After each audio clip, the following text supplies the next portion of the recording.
This is the UC Hunting Properties Podcast, your home for all things recreational land.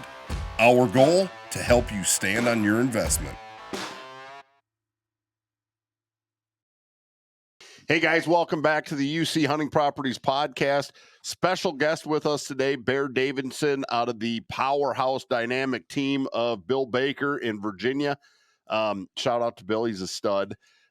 Bear's got a very, very interesting background, deep roots in the cattle industry, working for years in the longhorn industry. We're going to dive into that. Bear's also got a neat story as I believe now a national member or chairperson for NWTF, or the National Wild Turkey Federation. So that's a cool new partnership between UC Corporate and the NWTF. We're all about it. Obviously, it kind of goes hand in hand with everything we're doing with Hunting Land. So without further ado, I'm going to bring Bear in and we'll get this thing kicked off. Bear Davidson, how are you, buddy? Doing good, my friend. How are you? Real good, man. I'm dragging. Turtle got me out of bed early this morning, and we're in the bottom of the ninth, kind of, I guess, here in Iowa, because it is our fourth season. We still got a couple weeks left, but it's getting to be pretty early mornings to get out there and beat them off the limb. I love some of these memes that pop up over the internet, and I'll send you some. But it makes you feel like I'll say an old guy. Like it drags. It's a long day. Really, for me, Virginia. We're in our third week in Virginia, and I'm tug out. I tug out in about 10 days. Nice. Not because I wanted to. Like I usually try to drag it on, but things just happen so perfectly. And but I've still been waking up early, and I'm trying to find anybody with tags that wants to go turkey hunting. And that's how I feel our season goes every year.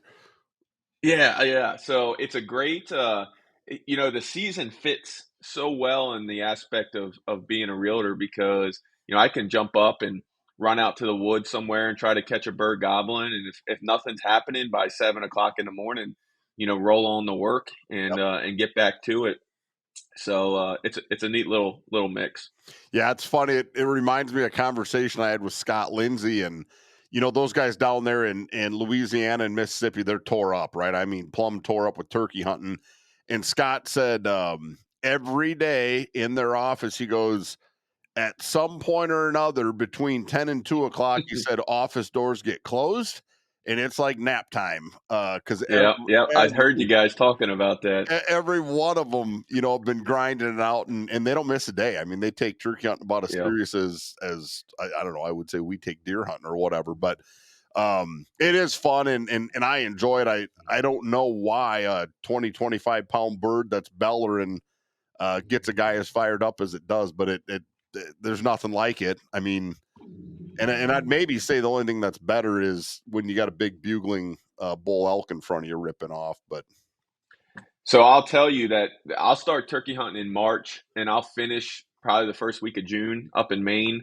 And I don't know if you remember, there was a movie that came out called Endless Summer, and it was a surfing movie from the 60s. Okay. And these guys went to all these legendary surf spots, and they documented, and then they did a voiceover on it. And so in the early 90s, they did Endless Summer 2. So they took two guys and they went back to do these same spots.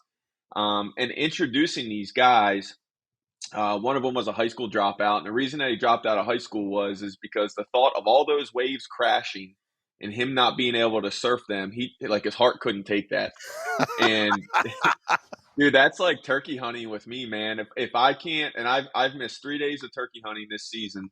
And if somebody sends me a picture of a bird, like they don't even have to shoot it. They just have to send me a video of a bird out there strutting.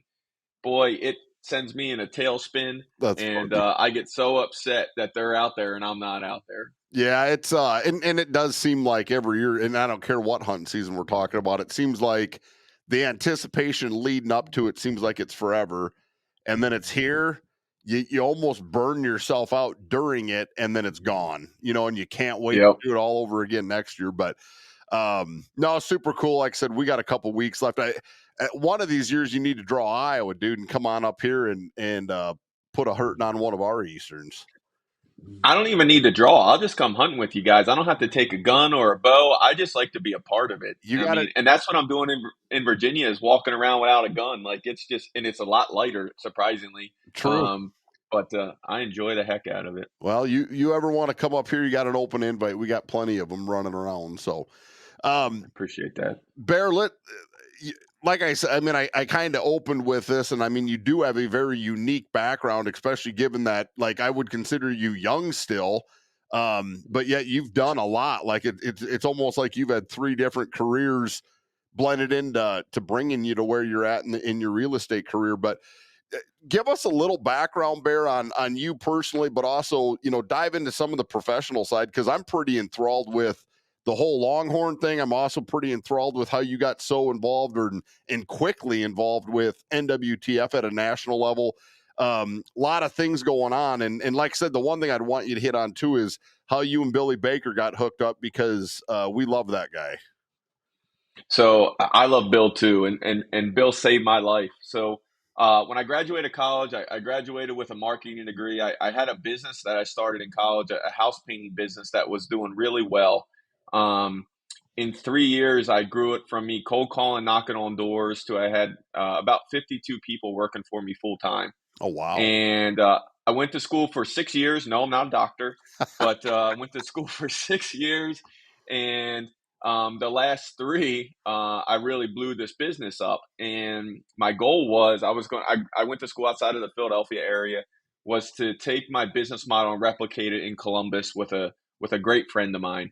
And uh, growing up, I always worked ranches. My father was a ranch manager in the Texas Longhorn industry. He was a legend, and that's what I wanted to be. But I quickly realized I want to be the guy mucking the stalls if I didn't have to muck the stalls.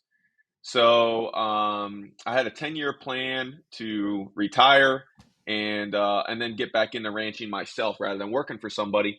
And an option came up at 24 years old to run the ranch that my father ran. It was a legacy deal, um, and I dove into it feet first. And I loved every second of it. I did that for 13 years. Grew the ranch. We moved the ranch. I loved every second of it, and it was my dream job. I got to hunt, I got to travel the country, I got to meet some really great people.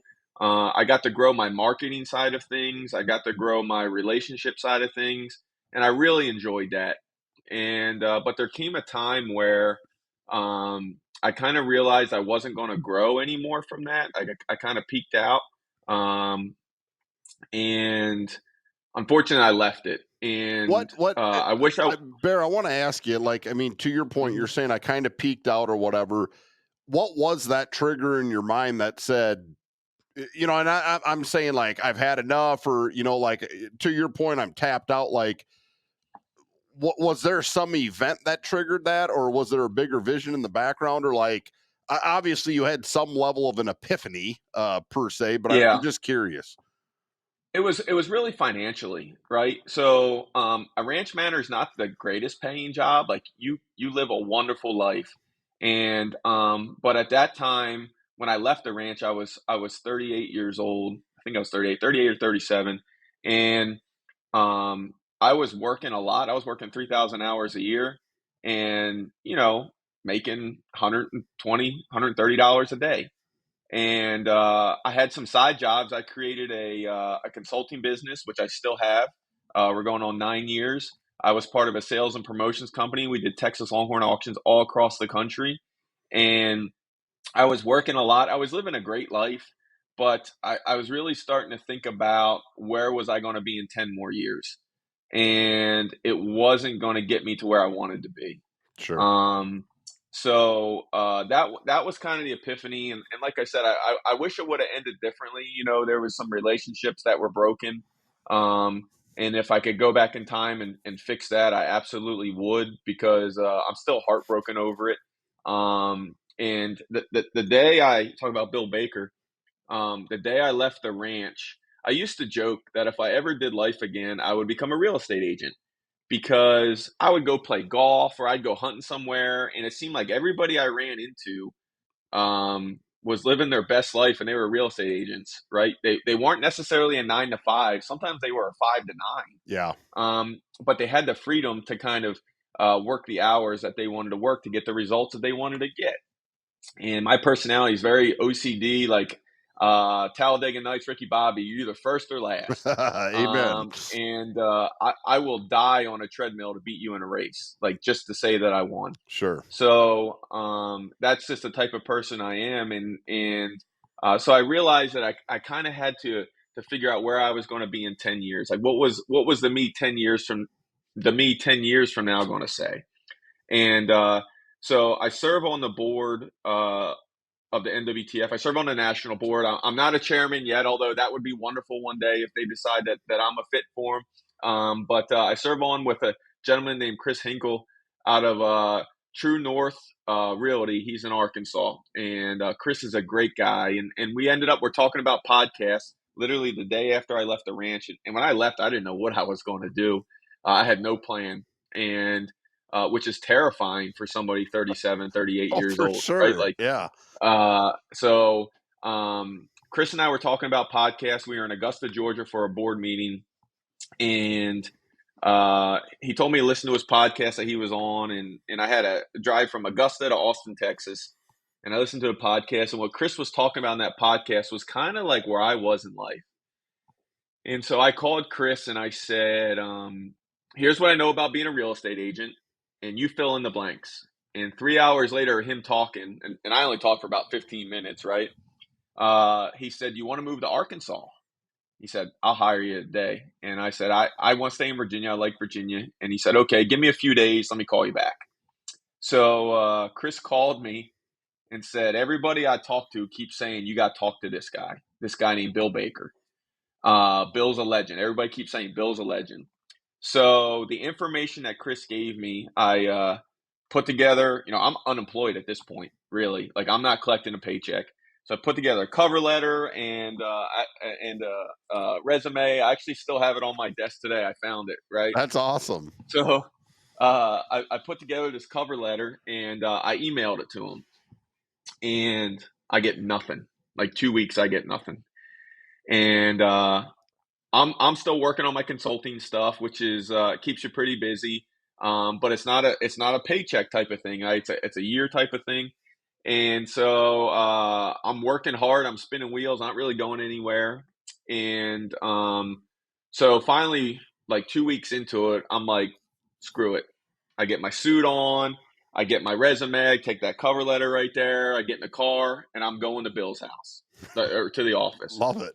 And so this is all the information that Chris Hinkle sent me.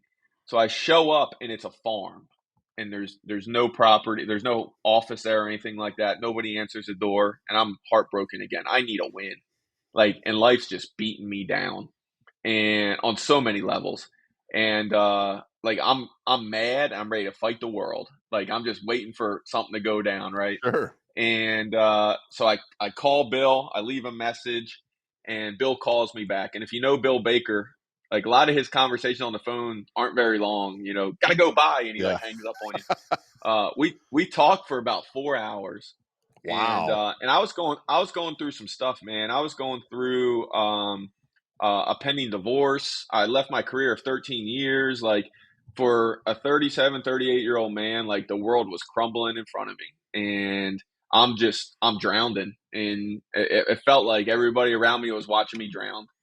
And so I talked to Bill. I drive down to meet him, and said, hey, I want to be a real estate agent, and the rest was history from there. What did he ever say about the email you sent him, Bear?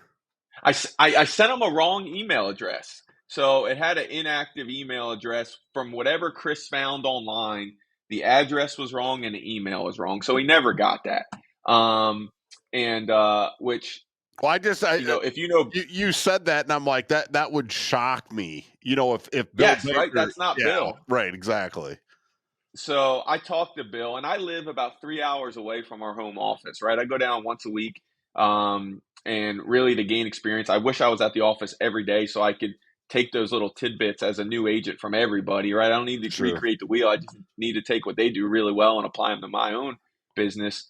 And but when I told Bill, Bill said, "You're the guy I've been waiting on. I need somebody that's willing to work out of a truck and off a phone and off a laptop." Yep. And I was ready and willing to go. And so now everywhere we go, everybody's like, "Oh my God, it's the legend! It's Bill Baker! It's the legend!" Ah, And to me, he's like my crazy uncle, right? right. Like he's a father figure to so many of us, and I know everybody in our office is so grateful for him, and for his experiences and his knowledge, and just the person that he and his family are Mhm. for all of us. We're very lucky. Well, and you guys, I mean, your team's pretty. I mean, like when I say you guys got a power team down there, I mean that between Sean and Mike and Bill and you. I mean, if somebody is looking for hunting ground in Virginia, I'd be hard pressed to say there'd be any office that could hold a candle to you guys, especially on Well, experience.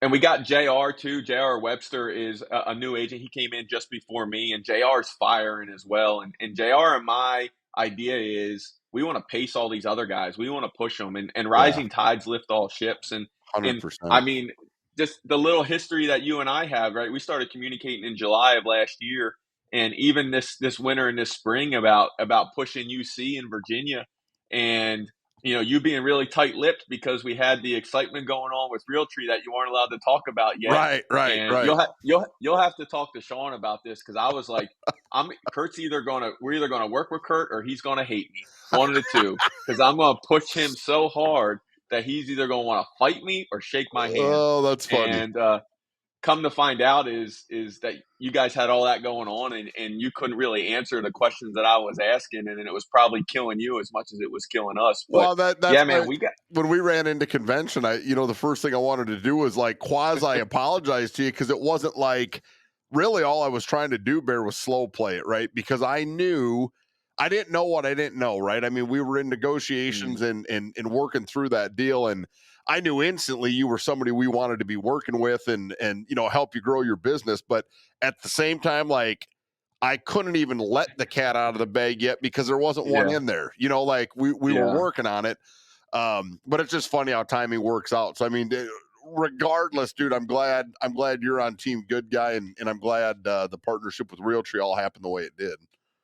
Well, I told Sean, I said he's probably gonna swing at me. If I get hit more than once, I'm gonna be mad at you, Sean. He better not hit me more than once. um, but no, we have some guys. When you start talking about um, living the life, Yep. right? Like Virginia is, first of all, Virginia is a sleeper state when it comes to big bucks. Like there is massive amounts of deer in Virginia, and the hunters in Virginia will hate me for even saying this. We can kill $3 a year. Yep. We have crazy liberal seasons, right? We have where I'm at. We have a week of or a month of archery of all of October. We go into 2 weeks of muzzleloader, inline muzzleloader. You can shoot scoped guns, and then we have 6 weeks of rifle. Oh We yeah. can hunt on Sundays. Like it's wild the fact that we have the big deer that we have with as crazy as our seasons are, right? You're either going to have quantity or quality. You can't have both. You can only get to choose one. Um, but we can kill 6 deer off of a license. You can kill 6 does if you want, or $3 and 3 does, however you want to mix. You can only kill up to $3. Um, we got bear populations, we got turkey populations. Our grouse are starting to come back. We're trying to get those grouse back. The quail populations are growing. So when it comes to an outdoor experience, Virginia's got it, and there's a lot of states that really have it. Right, we're For we're sure. not some hidden secret gem. I mean, if you look across the country, especially on the East Coast, I mean, Pennsylvania has a history. North Carolina, South Carolina, Georgia, Tennessee, Kentucky. We have an elk season in Virginia now. Let's Our elk talk about populations that. are Like, growing. what Yeah, is that like? Is it resident only for elk hunting in Virginia at this point? I mean, is it super limited? Like, what is the skinny on that? it's super limited. There's 5 tags they give away. Okay. So the really in Danny Smedley is a friend of mine. He is the local chapter, the Bull Run chapter president of Rocky Mountain Elk Foundation. He's been heavily involved for years with the reintroduction of elk, and talking to him about it, they're really trying to kind of work off of what Pennsylvania did and the successes that Pennsylvania's had, because Pennsylvania has some slammers, Oh yeah. and they have an incredible lottery system. They have point system. Like, this has been going on, I think, 20 years at this point. They did a raffle, Kurt, a raffle for an elk tag in Pennsylvania, and made over $1 million on the raffle. Wow. At $20 a chance, right? And that was for a tag. So Virginia's really trying to kind of do what Pennsylvania does. Pennsylvania has, turned it into a tourist attraction. You can go up there, horseback ride in September, and the elk are just lighting up those mountains. Yeah. In Benezet. And so Virginia's really trying to, I feel like, follow that business model, and it's worked very well for Pennsylvania. Okay. No, and you're 100% right. I mean, every year I see it trending. Whoever did have a tag and the bulls are killing out there. I mean, they are ridiculous. The funny thing to me is of all the states, especially Pennsylvania, I may be saying this wrong, but I know I've read a stat somewhere, and I think it is still Pennsylvania's got the most hunters per capita of any state. And So that's and it's actually decreased, right? It's terrifying. When I was a kid, I got my hunting license in 1998 at 13. There was like 1.1 million hunters in PA. mhm. It was like the fourth largest army in the world. And growing up, I hunted public ground. I still hunt public ground in PA. And not because it's like a cool trend or anything like that. That was just all we had access to. Sure. And so I hunted with my grandfather, and we had orange in every direction. And you heard the deer coming, not because you could hear them running, but because the gunshots got closer.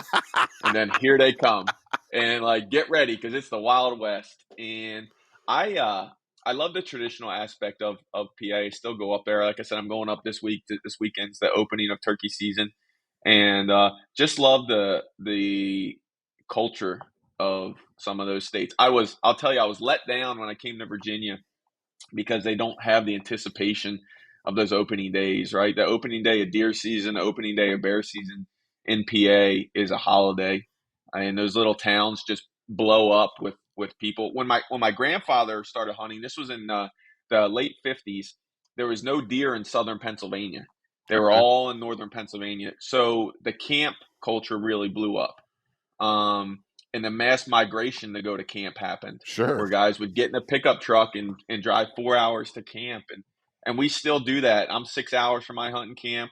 And I had a friend, we went up bear hunting this year, and I had a friend in Virginia who said, "How many bears did you see in Virginia while you were hunting this year?" I said, 13. He said, "How many will you kill in Pennsylvania?" I said, "Well, our group will be lucky if we get one shot." Right. And he's like, "Why are you going?" And I said, "Man, it's the culture.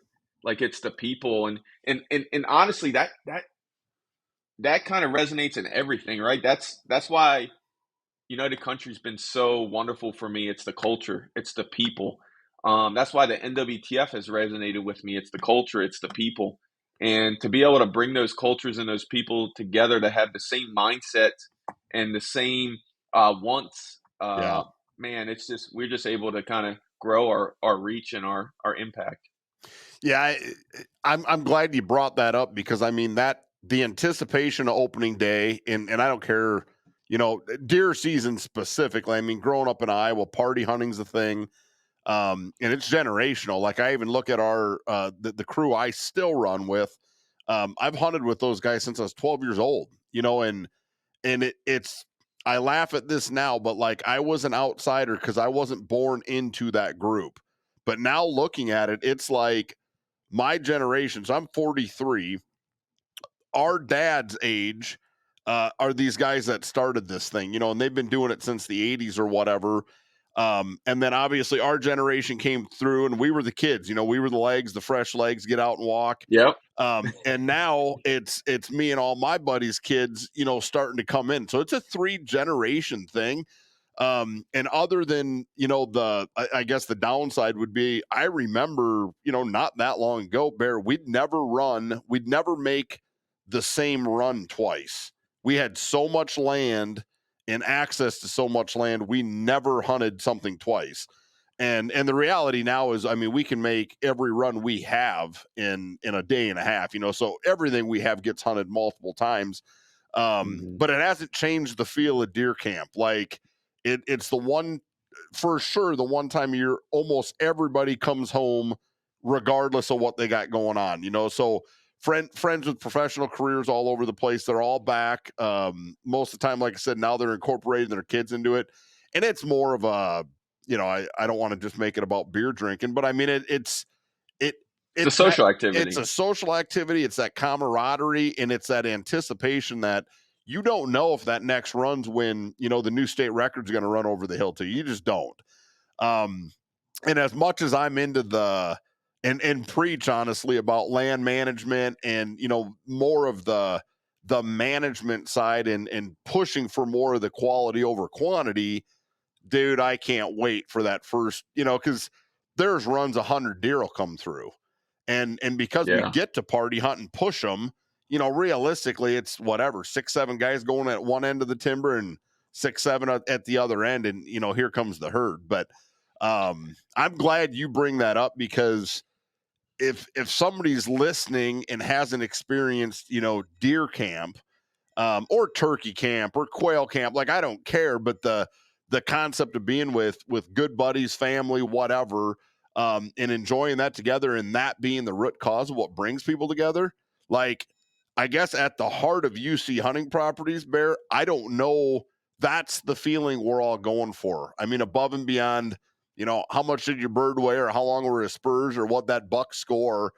I honestly think that lifestyle aspect, that connection to those things really is what drives the whole hunting property market in general. I mean, how do you put a price on that? It absolutely is, and that's what we have. We call it Deer Drive Saturday. It's the first Saturday of deer season, and we all travel up to northern Pennsylvania to do it. Not because there's big bucks up there, but because our buddies are there. Mm-hmm. We can kill bigger deer pretty much everywhere else other than the big woods of Pennsylvania. Sure. Bear season's the same way. We do Pennsylvania has a flintlock season. Yep. If you want to talk about fun, you'll push, because those deer are herded up for the winter. It's after Christmas. You'll push hundreds by you, and there'll be 50 shots in a day, and you got 3. Right.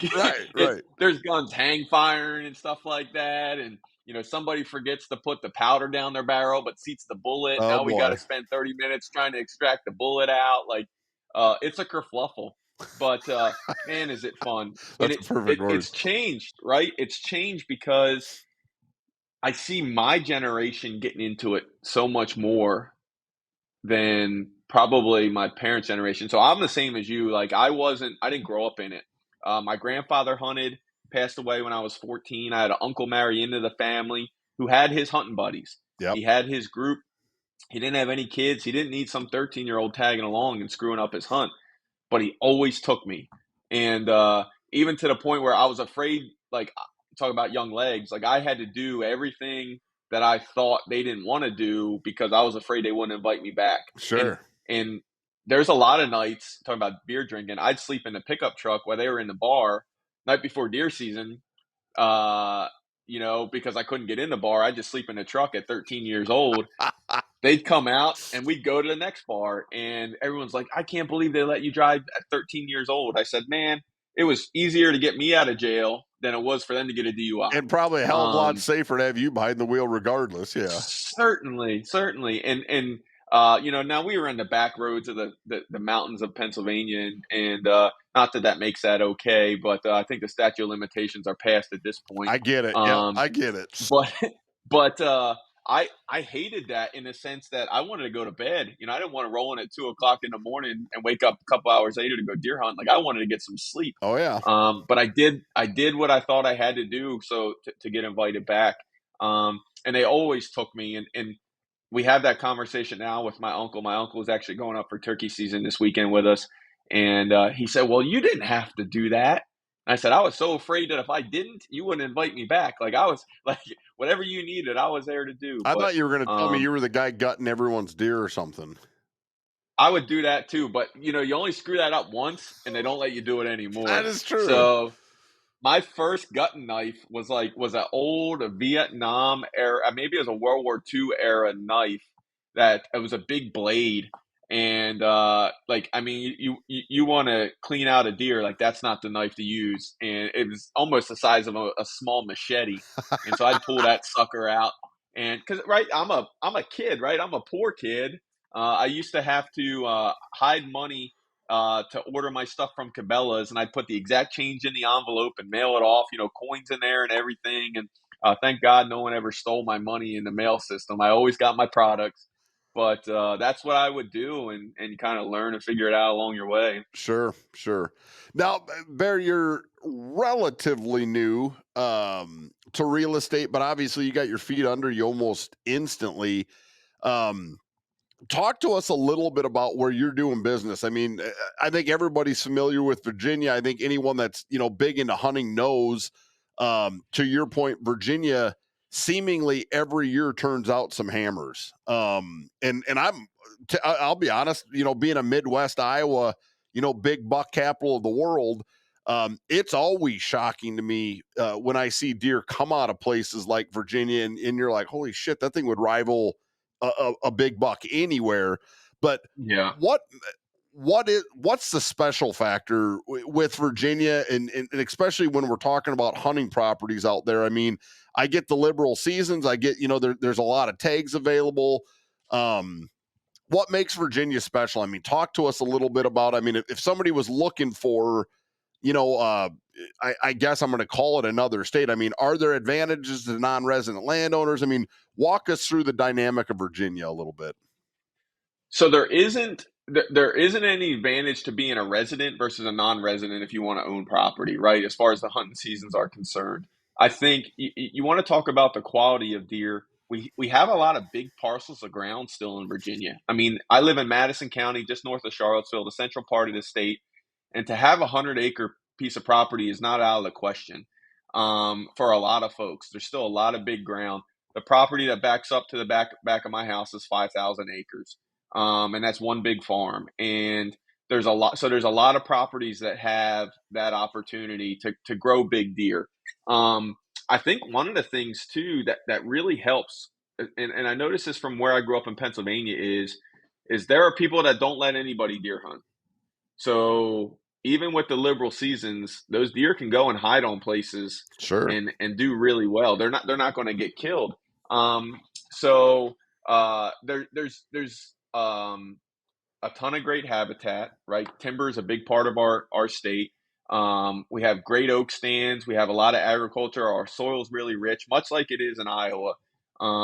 We have a different subspecies of deer down here than you guys have out there, but they flourish in this.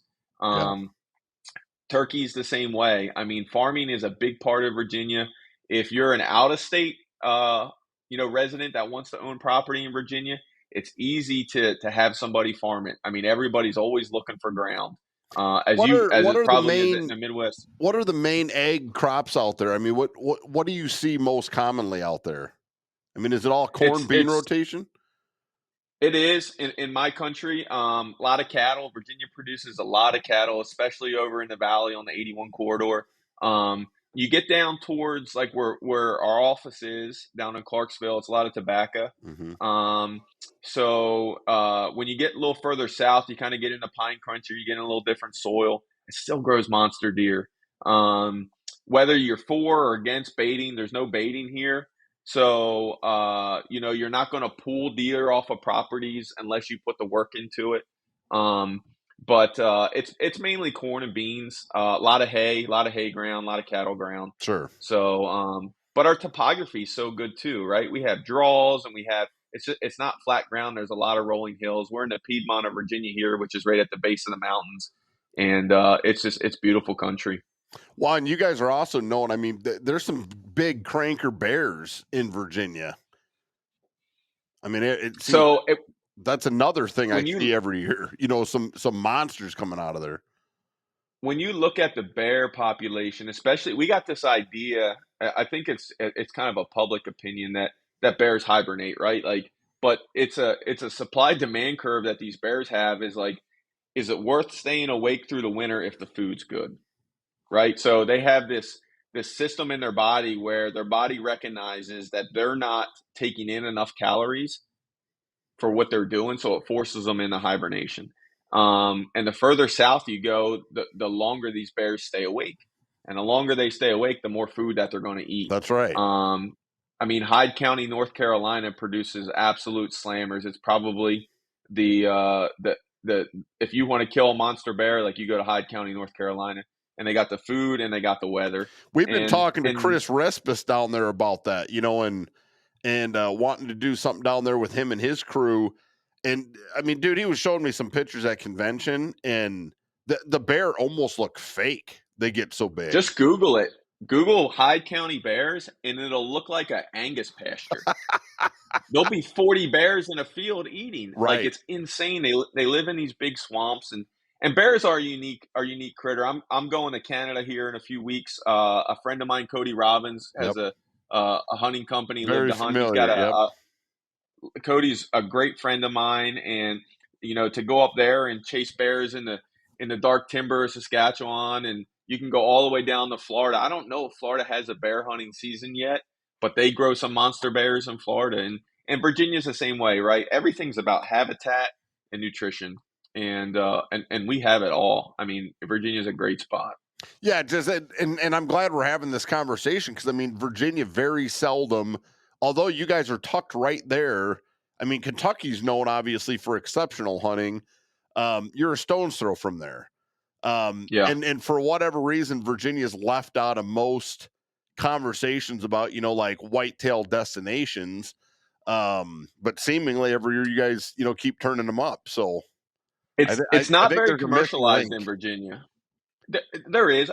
Virginia's not very commercialized when it comes to hunting. We don't have a lot of outfitters in Virginia. We don't have, whether it's turkey, there's waterfowl outfitters, especially when you get to the Eastern Shore side of things.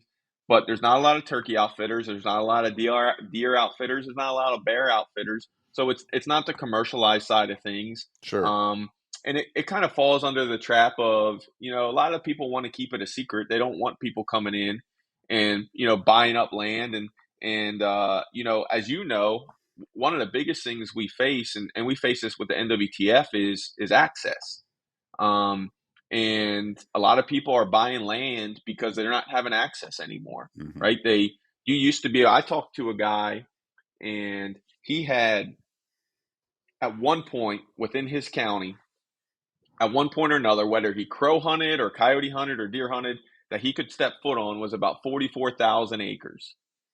And now he's down to about 3,000 acres. And it's just the access thing. So that's one of the things that affects us as hunters. But that's one of the reasons why people are buying recreational hunting ground is now they have their own access. They don't have to worry about knocking on doors and, trying to get permission, the safety aspect of worrying about who else is hunting or whatnot. I mean, you can kind of manage your property the way you want to, and right. Put food plots in and have ownership of it. Well, and that could literally be its own podcast. But I mean, even here in the state of Iowa, and I know Iowa, per se swings a big stick relative to big buck locations. Iowa's only somewhere between 7 and 8% of the state's actually timbered, right? The rest of it, by and large, is huge rolling egg fields, seas of corn and beans and hay. And there's actually a group right now really fighting to support the hunter side of the narrative, right? On not making seasons more liberal, not making more weapons available. And I guess I'm going to say it like this: early on, I was like, God, that's kind of weird. We want more people hunting. And the reality is it's not from lack of opportunity because of seasons or tags or what weapon you can use. The reality is it all boils down to access. And even like I'd mentioned as a kid, literally being able to hunt thousands and thousands and thousands of acres, because I don't want to say no one cared.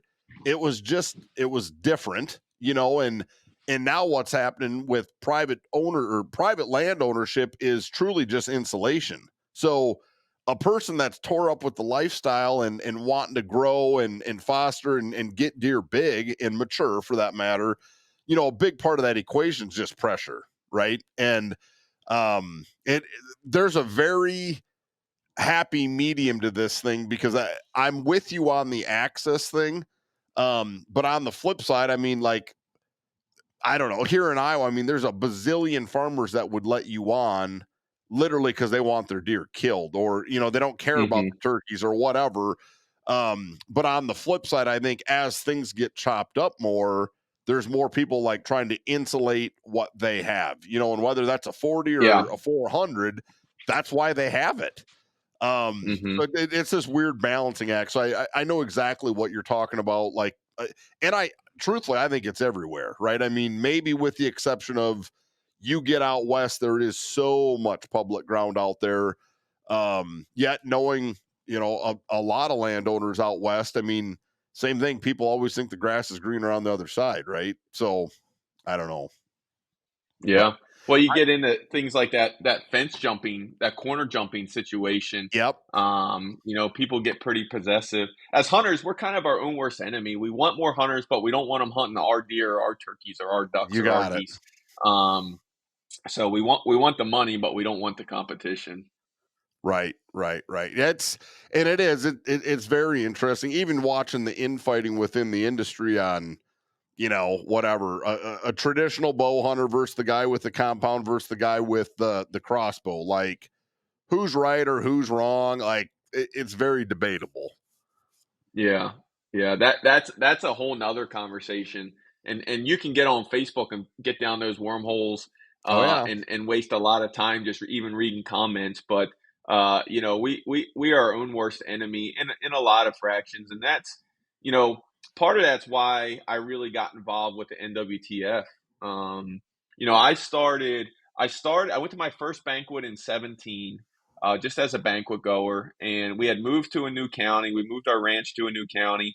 And I wanted to meet new hunters. I thought maybe I could get more hunting spots, really, is what I thought. Um, so I went into this banquet with the idea of I wanted everybody's business card in the room. There was about 60 people in there. And it wasn't bringing a lot of money. It's a fundraiser, but nothing was really bringing a lot of money. So I'd buy like a knife for $20 in an auction, and then I donated it back. And I must have had three heads the way people were looking at me. They were like, "I sure. can't believe this guy's giving this knife back." Um, I might have spent like $400 that night, and I didn't walk away with anything. I donated everything back. I got everybody's business card in that room. Um, the next year, I went as a Hey, don't sponsor. just I don't bought just a tin. don't just glare over that. I mean, I think anybody that's in real estate listening to this, especially if they're trying to do business in a new area, that's a pretty brilliant approach to going into that, your first per se banquet, and setting that precedence on, hey, we're going to buy this and we're going to donate it back, and it's for all the right reasons, truthfully. Certainly, So yeah, to yeah. support the cause. So I went there my second year as a sponsor, and I talked about earlier, like I'm either first or last. And they asked for help, and me with my running my Longhorn sales, my auction business. It was very similar to a banquet style, right? There's a social aspect to it.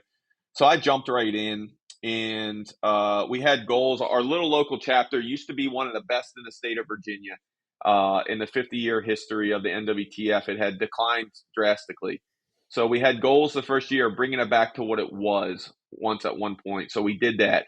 The next year we had goals of netting 100,000. It hadn't been done in Virginia in 30 years. We did that. Then we had a goal of setting a new record in Virginia the following year. That was in 2020. We did that. We netted 116,000 as a small chapter. There's 13,000 people in our county. We have 6 committee members. Nice. Um, COVID hit, knocked us back. 2021, we did an event. We set a new record of net money. 2022, we did an event. We set a new record. And at this point, I was asked to serve as a state vice president, and I was real hesitant to do it because there's kind of a path you follow, right, to get there, right? You put in this time and you get involved on these levels and you work your way up. Yep. I didn't do any of that. I just came in with a loud mouth, and so they asked me, Robin Clark, who was on the nominating committee, asked me to serve as state vice president, and I told him, "You're crazy. Like, at this point, I've only been involved about 3 years. I don't want to do it. It's not fair, and for people who've worked really hard." And so part of me looked at it like, man, I ran my mouth saying that I could do better. Like, it's put up or shut up time. Right. And I had talked to some other people that said, "Hey, you need to do this. Like, this is going to be good for the organization." So I did that, and then less than a year later, the national board was recruiting me, unbeknownst to me, and asked me to serve on the national board. And really fortunate, I was the youngest. I've been the youngest person ever to serve on the National Wild Turkey Federation's board. And in that time, we set more records. Thank you, thank you. It's just a humbling experience, right? And it's humbling because you mentioned me being a young guy. Like, I still feel I'm 39 years old. It's hard to wake up in the morning sometime. Your body's sore. You don't feel that young. But I still wake up with a chip on my shoulder, feeling like I got so much to prove to people. And sometimes that's my downfall because I should say no when I Right. don't. Right. But I just feel like that I have so much to offer, so I want to offer that. And we set a new record last year on the 50th anniversary of NWTF. We raised $300,000 in one night. Never been done Wow. in the history of NWTF in 50 years. The previous record was 196, right? What And we drove wanted to that beat. bear? How did you get to 300? I mean, was it one auction item that just went nuts, or like what drove Man, that? we did. There's multiple things. So number one, we had a committee that had bought into it, right? A small committee, 6 guys, that worked their tails off to get to that. We solicited donations. We gave away a pickup truck. We gave away some incredible hunts. We gave away a hunt for two in Hyde County, North Carolina, for these big bears. Sure. We gave a hunt away with Jeff Buds down in Florida, and a fishing trip with Jeff. So we really kind of worked all our angles, and put together a plan, everything from ticket prices to products that we offered at the event, where people said it's not going to work. Nobody's going to do it. People aren't going to buy a $5,000 table. They're not going to buy a $100 chance on a pickup truck. Everything that people said you couldn't do. And, if you want to piss me off, like, tell me I can't get it done. And I will kill myself to prove you wrong. And then I'm going to tell you that you were wrong. And again, it's a downfall. It's not always That's positive. spoken like a true Pennsylvania guy. Just saying. Yeah. Don't talk about winning the war in Virginia. They want to fight you. But we, here's what I'm most proud of is in 49 years, nobody could break 196. Now, we challenged the entire country to come beat us. So much so that I had made a speech at the national convention about it, and they had to kind of tailor my speech down because they're like, we don't want you to get people mad at you. Right. And I come from a family of good trash talkers. So my most proudest part of that is that 3 other chapters broke 200 in 2023, when in 49 years nobody did. And Sure. they only broke 200 because they thought it was possible, and they wanted to beat the other guy. And so, rising tides lift all ships. Like, that's a thing I truly believe in. And you're not really competing against, my business, my real estate business is not competing against anybody at our office, is not competing against you. The only person I'm in competition with is the man in the mirror. Yeah. And, if you can look at that guy in the mirror and say, hey, he did everything that he could possibly do, like, you won. Nobody else knows if you did as much as you can or not. Only Dude, you. that's like our mantra here. Winners win. That's Yeah. it's kind of like stand on your investment. Trav came up with that. I'm constantly using winners win. And steel sharpens steel. Both those love Yeah. both. But I love iron sharpens iron is my big thing. Amen. Now let's dive in a little deeper on the NWTF stuff. I mean, obviously, you got the links put together to get them associated with UC as a national partner, I guess, for lack of a better term.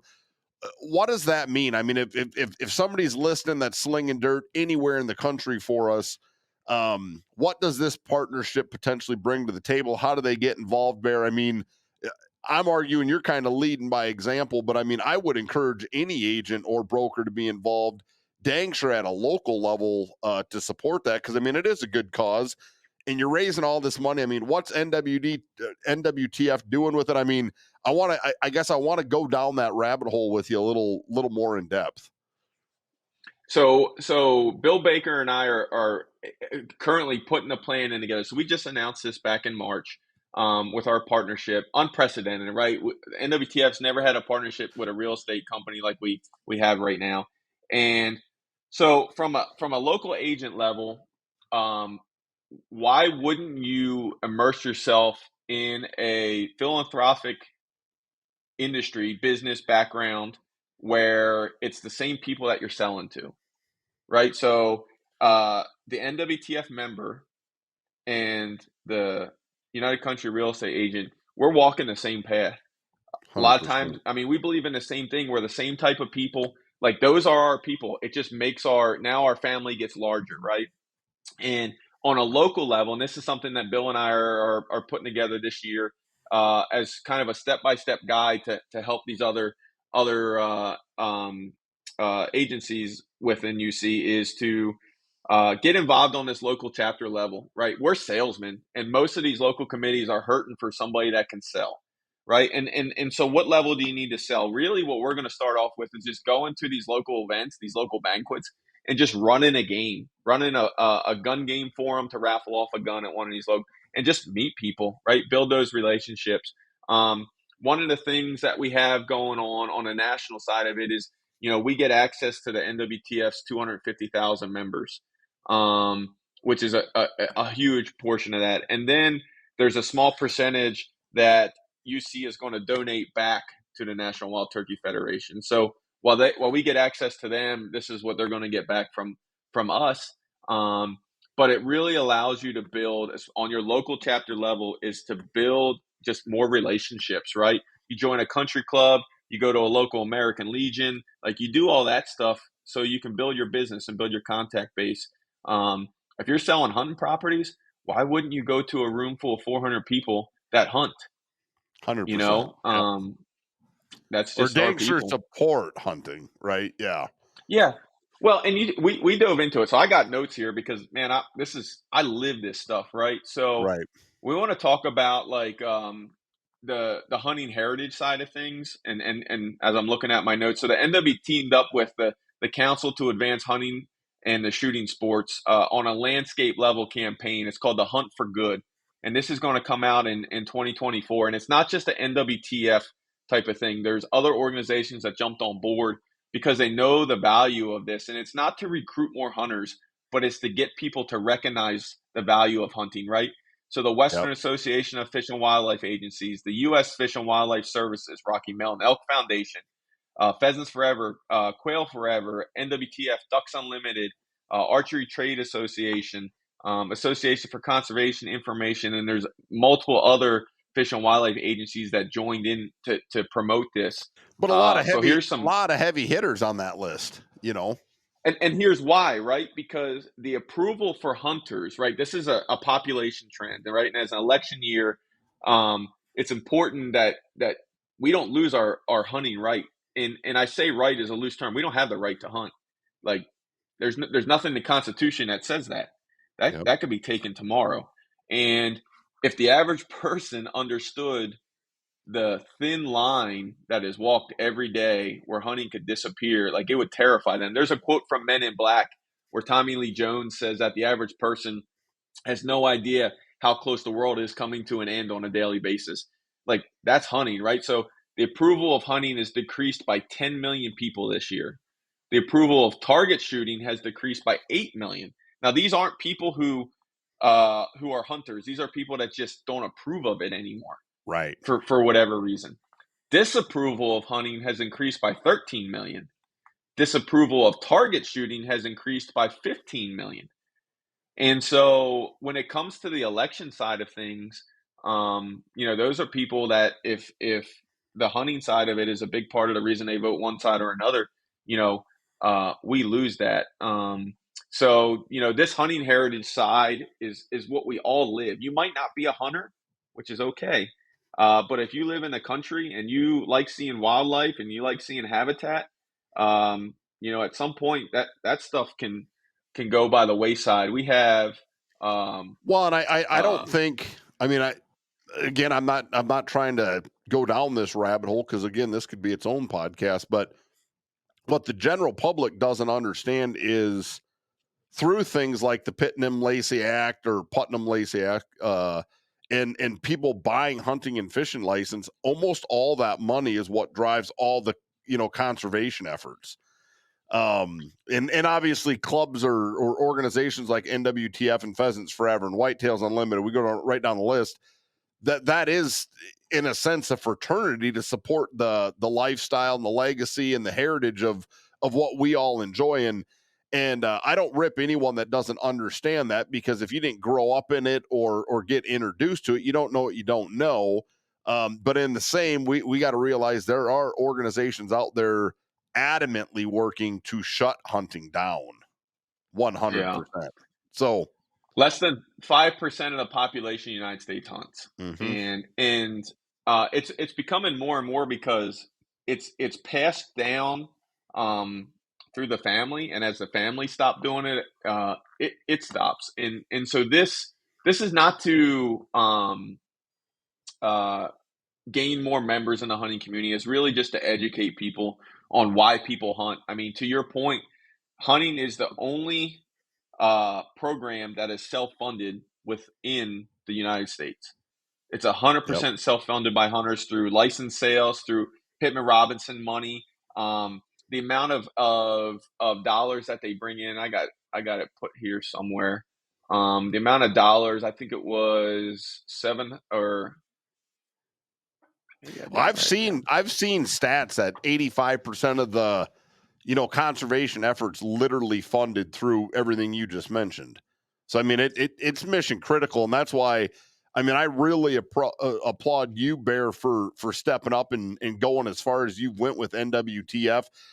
Like I said, I'm going to say it again. Like, I would encourage everybody to get involved, and not to say they got to end up being on the national board or whatever, but it takes an army, and those efforts all start at a local level. Well, when you think about, so the reason that NWTF has been so critical for me, it's not really about turkeys, right? We kind of pigeonholed ourselves 50 years ago when we called it the National Wild Turkey Federation. That was our main mission, right? Our mission was to conserve wild turkeys and preserve the hunting heritage. It still is to this day. And we became one of the leading organizations to bolster state agency efforts to restore wild turkey populations. We took turkey populations from 100,000 birds to 7 million birds in 49 states, exceeding their pre-European ranges. And but we do more for the songbirds and the pollinators by accident than most people do on Yeah. purpose. And the reason that and if there's any biologists, they cringe when I say this, but I'm a layman, so this is how I understand it: is that turkeys are keystone species, right? And because of the amount of habitat that they need, thousands of acres, that different, their winter ranges are different than their spring, their summer, their fall. Everything's different. So when turkeys are doing well, everything else is doing well too. Yeah. And it's kind of by accident, right? As the habitat work goes in for the birds, it helps deer, it helps elk, it helps. We're doing so much right now with riparian work out west. Who doesn't like clean water? Like, if you Right. don't like it, raise your hand. Like, you don't even got to be a hunter to like clean water. We just signed a $50 million unprecedented agreement with the U.S. Fishing or the U.S. Forest Service, working on wildlife fires or wildfires out west, logging areas that haven't been logged in generations. Yep. So there's so much going on through the NWTF right now, habitat wise, hunting heritage wise, that if you care at all about clean water, if you care at all about wildfires, if you care at all about hunting heritage, and it's a great place to start. And this isn't, we're here because of the shoulders of the giants that we get to stand on, right? It's the people before us And that's my hope, is that I got a 7-year-old little girl, man. I want her to be able to look back and hunt long after I'm gone, and tell stories about hunting with her dad, and it not be a distant memory. It be something she can share with her kids. And you know, we talk about find your freedom, and that, like I said, man, it parallels so much with what the NWTF's doing in trying to save our way of life. Yeah. Yep. Nope. And I think that was very well said. But yeah, like I said, I would encourage everyone to get involved, regardless of which organization it is. But we're stoked that, Bear, that you kind of led the charge to get UC hooked up with the NWTF. I know we're getting long winded, and dude, clearly you could talk all day if I kept you on this podcast all day. I think we could keep Yes. rambling, but just want to say thank you very much, Bear. Long time coming to get you on. We're definitely going to get Sean and Mike on from your guys' office. We're stoked. I think we're going to try to do their podcast as well. But appreciate everything you're doing, the support you got behind UC Hunting Properties. Anybody listening, if you're looking for dirt in Virginia, if you can't tell, Bear's very passionate, lives the lifestyle. He's not a fake land guy. He's the real deal. Look him up. Turtle's going to kill me if I don't say this, but we're encouraging all of our listeners to like, comment, and subscribe. So if you're on YouTube, jump on there and hit that button. Drop us a comment. We'll try to get back to you. And we'll keep rolling. But Bear, we appreciate it, brother. If there's anything else we can do to support you and your efforts down there, absolutely let us know. I appreciate it. Any agents looking for information on the NWTF, don't hesitate to reach out to me. You can find me on social media. You can reach out to Kurt. And like I said, Bill and I are working on ways to implement these on a local level for local agents, to where we can really grow this relationship, and it can become a valuable tool for you and your business. Right on. Well, with that, Bear, we'll sign off. Great to see you, brother. We'll be in touch. Thank you, guys. You guys have a great day. Everybody be safe. Take care.